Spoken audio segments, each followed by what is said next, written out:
Il est encore prématuré d'évaluer le coût des inondations, mais semble-t-il, il sera bien supérieur à celle qui avait touché le sud de la France en 2015.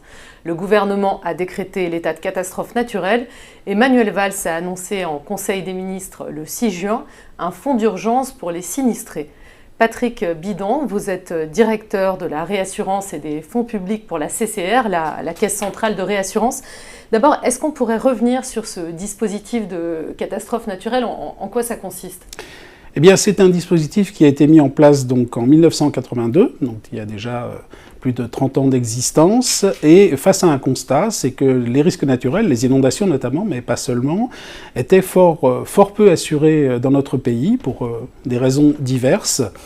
Et c'est un système qui est très original puisqu'il est, on le dit, mixte, c'est-à-dire qu'il utilise à la fois les compétences des pouvoirs publics et celles des assureurs.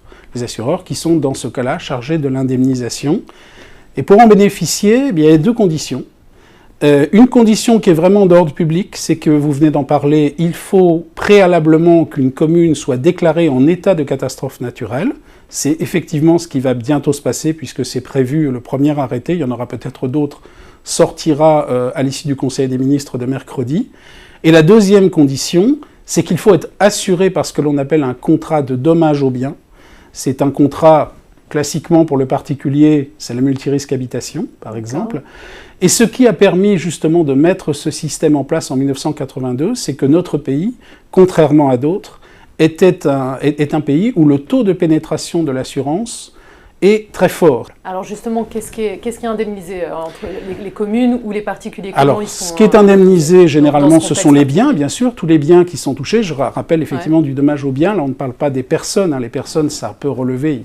Il y a malheureusement des décès ou des accidents, ou des personnes accidentées. Ça relève d'autres dispositions, mais sur de la sécurité sociale ou des contrats d'assurance vie individuelle accident, c'est autre chose.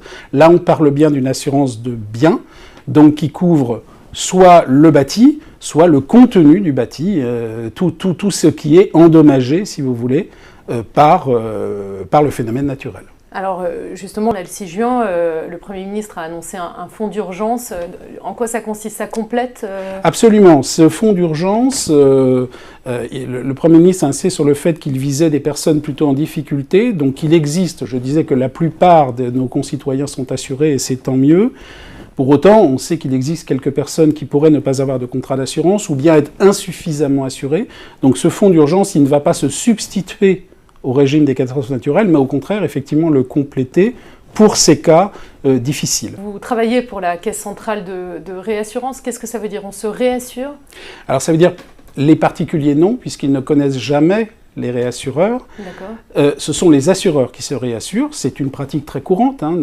Ça n'existe pas que pour les risques naturels. La particularité du système, du régime d'indemnisation des catastrophes naturelles français, c'est qu'on a prévu une réassurance publique, donc via la CCR. Les assureurs ont la possibilité, non pas l'obligation, mais la possibilité de se réassurer auprès de notre société. La plupart le font. Et nous-mêmes, en quelque sorte, bénéficions d'une réassurance de l'État.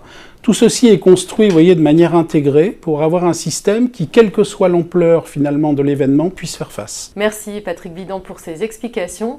Pour plus d'informations, rendez-vous dans les pages du Monde ou sur lemonde.fr.